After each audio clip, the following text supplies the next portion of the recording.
Dear and beloved mates, most of the English learners are quite confused about this one sentence. ما ته دا وایي په انګلیش کې ما ته دا وایي چې دا سړک کم خواته تللی دی. لکه اکثر له ملګري زموږ دا پوښتنه کوي چې زموږ نه څه کسان پوښتنه کوي چې شابه ته سکول ته ځې ته کالج ته ځې ته انګلیش زده کوې انسټیټیوټ ته ځې. ما ته په انګلیش کې دا ووایه دغه جمله انګلیش ته ټرانسلیټ کړه چې دغه سړک یا دغه لاره کم خواته تللی ده. نو په دغه ټایم کې ورته اکثر له ملګري اکثر له کسان غلط جواب ورکوي. دوی ورته داسې وایي this road is going to پلانکې ځای. د دې مطلب دا چې دا روډ پلانکې ځای ته روان دی اوس روان دی په خپلو خپو باندې روان دی یا په ټیرونو باندې روان دی بس هغه ځای ته روان دی. دا د غلط جواب دی. که چېرته درته څوک داسې وایي چې شاو ما ته په انګلیش کې دا ووایه چې دا روډ کم خواته روان دی نو دې صحیح جواب دی where does this road lead. where does this road lead مطلب یې دا دی چې دغه سړک کم خواته تللی دی. یا ته داسې ویل غواړې چې دغه لار کم خواته تللی دی بیا به د روډ په ځای باندې وی ووایې where does this way lead.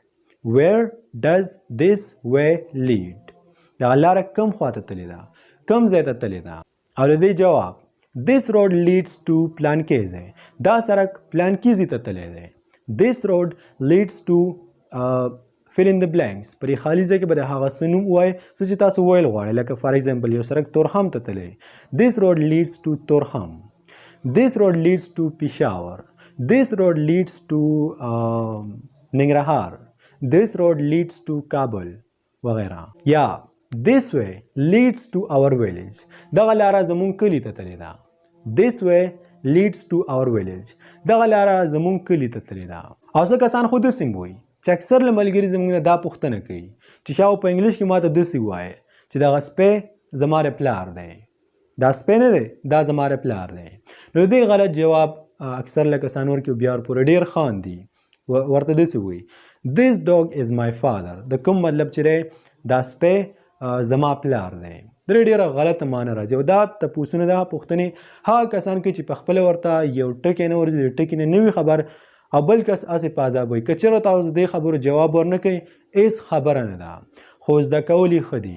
نو د دې صحیح جواب راځي this dog belongs to my father. this dog belongs to my father یعنې دغه سپی زما د پلار دی. تاسو ورته داسې هم ویلی شي this is my father's dog. دا زما د پلار سپی دی. دلته په یاد ساتئ او لږ غور ورته وکړئ په دې جمله کې فادر چې راغلی فادر پلار ته ویل کېږي او د سره اپاسټروفي ده او اپاسټروفي نه بعد ورسره ایس دی. نو دا ورسره ویل او لګول لازمي دي بې انتهایي ضروري دي. ګنې د دې نه بعد به هم ستاسو سنټینس غلط راځي. تاسو ورته داسې هم ویلی شئ this dog belongs to my father یا this is my father's dog. And now the third and one of the most crucial sentence after you. کله چې ستاسو کور ته یو میلمه راشي یا یو مشر وي یا بل یو کس وي چې د هغې ته ډېر عزت کې احترام یې کوې او ته په ګیټ باندې وځې هغه هم در سره یو ځای په ګیټ باندې وځي نو ته خو به داسې نه کوې ځکه چې ته د هغه نه کشر یې ستا مشر دی ستا استاد دی یا یو میلمه دی نو ته به ورته داسې وایې چې لاول ته وځه بیا به زه در وځم. نو په انګلیش کې داسې ویل کېږي after you. بیا ته جومات ته دننه کېږي. جومات ته چې دننه کېدلی نو په دې ټایم کې یو مشر راشي چې هغه تاسو دواړه په دروازه کې یو ځای شئ نو هغه تا ته وایي چې دننه شه ته هغه ته وایې چې دننه شه. نو په انګلیش کې ورته داسې ویلی شي after you یعنی لاول تاسو دننه شئ ستاسو نه بعد به زه درشم. یا بل شربت دی یا چیرې یا څه خوراک دی او هغې ته تاسو وایي چې لاول تاسو وخورئ بیا به زه وخورم. after you لاول تاسو والئ خیر دی ظالم after you.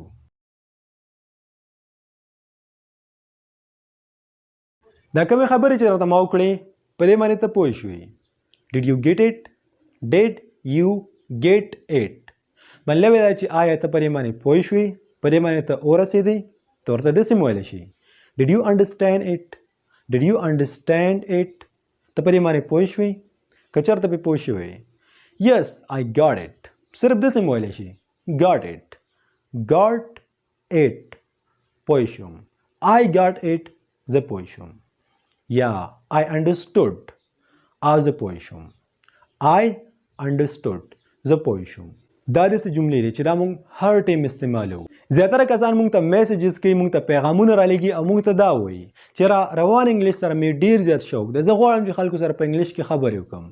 څنګه زده کړم؟ بې انتهایي شوق مې دی ورسره، سرسې لار راته وښایه، سرسې ټیپسونه راته راکړه. نو ما خو راته ډېر ویلي، څنګه چې مشران وایي چې نه پوهېږي نو نه وی اخله. نو دغه شان زه تاسو ته همیشه وایم چې نه پوهېږي دغه الفاظ او جملې زده کوو. دغه الفاظ او جملې کومې چې تاسو د ویډیو په سټارټ کې زده کړئ، هغه الفاظ او جملې کومې چې موږ روزانه استعمالو زموږ په عام کنورسیشن کې ډېرې زیاتې عام دي. هله به تاسو قابل شئ چې روان انګلیش زده کړئ. نو بس همدغه وجه ده چې نن په دې ویډیو کې ما ستاسو لپاره داسې خاص الفاظ او جملې راوړي چې دا به ستاسو په سپوکن انګلیش کې بې انتهایي په کار راشي. Alright guys, here we go.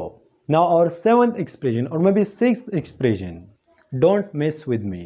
د دې څه مطلب دی؟ د دې مطلب دی چې ما سره مه چیړه. Don't mess with me. ما سره مه چیړه. پښتو کې چې موږ وایو ما سره مه چیړه، هغه سره مه چیړه، پښتنو سره مه چیړه. نو بیا داسې ویل کېږي don't mess with me. د دې مطلب خو دا چې ما سره مه چیړه. خو که ته چېرته داسې ویل غواړې چې پښتنو سره مه چیړه، پښتنو سره به ګوره نه چیړئ. Don't mess with Pashtun. Don't mess with Pashtun. یا سې فرض که ته داسې ویل غواړې چې هغه سره مه چیړه. Don't mess with him. Don't mess with him. هغه سره مه چیړه. The second one, get rid of him. مطلب دا چې د هغه نه ځان خلاص کا. Get rid of him. یاره ځان ته خلاص کا. Get rid. درې مطلب دی د یو څه نه ځان خلاصول. فار ایگزامپل تاسو یو بیکاره موبایل دی، سات په سات هینګ کېږي، نه پې گیم کېږي، نه پې یوټیوب کې ویډیو کتل کېږي، نه پې بل کار کېږي، بس چارج هم نه کوي، هسې ګند دی. نو زه درته وایم چې یاره دې موبایل نه دې ځان خلاص کا. You should get rid of your mobile. You should get rid of your mobile. یاره تا ته پکار دی چې د موبایل نه ځان خلاص کړې، هسې وخت د بربادۍ او د یوې خیم نه دی. اوس فرض که تا همدغه موبایل خرڅ کو، ځان دې ته خلاص کو، نو ته به داسې څنګه وایې چې یاره ځان مې ته خلاص کو، د هغه ګن نه خو مې ځان خلاص کو. I got rid of my smartphone. I got rid of my smartphone. ما د خپل موبایل نه ځان خلاص کو، ځان مې ته بېغمه کو. موټر سایکل در سره دی، موټر سایکل دې خرڅ کو، داسې ووایې I got rid of that motorcycle. دغه موټر سایکل نه مې ځان خلاص کو. I got rid of that motorcycle. د هغه موټر سایکل نه خو مې ځان خلاص کو. I got rid of him. د هغه نه مې ځان خلاص کو، ځان مې ته بېغمه کو. لرې که مړه. Now let's imagine someone asks you for debt. Someone asks you to lend him some money. فار ایگزامپل ستاسو نه څوک پوښتنه وکړي چې ما ته قرض راکړه یا د سره پاره پیسې پکار دی، او په دغه ټایم کې ته دا ویل غواړې چې یاره زما جیبونه خو بیخي خالي دي، ما سره په جیب کې سم نشته. نو ته ورته بیا داسې ویلی شي I've got nothing in my pocket. I've got nothing. یا I have got nothing in my pockets. زما په جیبونو کې خو ما سره سم نشته، یار خالی پراته دي. Pockets جیبونه. I have got nothing. Nothing مطلب هیڅ سم، هیڅ سم را سره نشته.